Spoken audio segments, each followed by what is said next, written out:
Են ինչ էիք ասում, Փաշինյանի պապը ֆաշիստներին ասատար է, լուրջ եք ասում։ Ներկայությամբ աշխարհի ֆաշիստը դա ռուսն է, Պուտլերն է։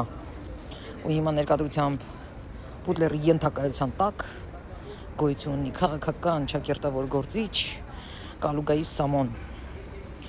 Ինչ եք, եթե ֆաշիստ չեք հարցածակում։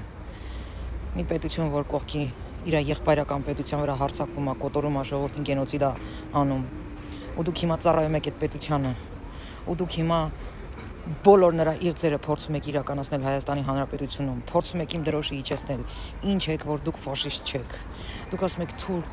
թուրքը ղազա ձեր դեմ է, ղազ։ Թուրքը երբեք չէր կարա սենց բան աներ, ինչ որ դուք եք անում մեր երկրում։ Թուրքը իր երազներում չի տեսնում սենց բան, ինչ որ դուք եք անում։ Որովհետև թուրքը ռուսի հետ հիմա շատ հեշտ ու հանգիստ կպայմանավորվի,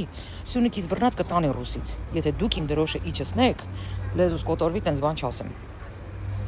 Դուք ուզում եք իմ դրոշը իջեցնեք, դուք ուզում եք իմ երկրից մարս սարքեք, ռուսական մի հատ մարս սարքեք, մի հատ կալուգա սարքեք, չգիտեմ, մի հատ սվտավկար սարքեք։ Իսկ հետո ռուսը իր բիզնեսի, իր գազի, իր ապրանքի համար բռնի տա թուրքին, ինչա թե Բոսֆորով իր ապրանքը անցնի, ինչա թե իր գազն ու նավթը անցնի։ Այդ հեով եք դուք։ Թուրքը ղազա ձեր դեմ է։ Թուրքը այդքան որ պլանավոր էր, այսենց կապիկություն չէր կարող անել մեր պետության մեջ, ինչքան որ դուք եք անում։ Թուրքը ձեզանից ազնիվ է։ Թուրքը բացահայտ ասում է ինչ ա ուզում։ Բացահայտ ասում է ինչ պահանջներ ունի։ Կլինի դա գենոցիդի պահով, կլինի դա ինչ որ մեր Արցախի հարցով։ Բացահայտ ասում է, իսկ դուք եկել եք յան կրողներ, ընդհանրապես այլ պետության շահերը ստեղ բարձրացնելու, սատարելու, իրանց իղձերը իրականացնելու։ Վերջնական ձեր միտումը իմ դրոշը իջեցնելն է։ Դրա համար եմ ասում, թուրքը ղազա ձեր դեմ։ Ու միշտ էլ այն ծովից ծով Հայաստանը, Մասիս սարից բռնած, Արցախից բռնած կորցրել ենք հայ վիժվածքների պատճառով, հայի ձեռքով։ Այլ պետությունները կարան տարբեր իղձեր հյուսեն մեր պետության նկատմամբ, մեր պետության մասով, բայց միշտ իրականացրել են վիժվածքի, յան կրող վիժվածքի ձեռքով։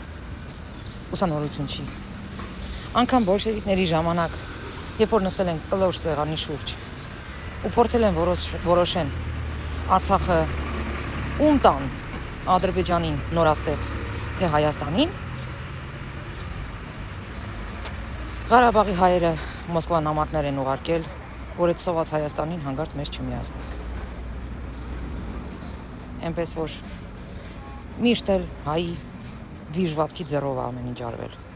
Ու հիմա ներկայությամբ իմ դրոշը պահող ղեկավար կա, հելել եք, կապիկությամբ եք զբաղվում, ղժում եք, մանիպուլացնում եք, ստում եք, վիժվածքներ։ Ներկայությամբ ես ունեմ այս փոքր երկիրը,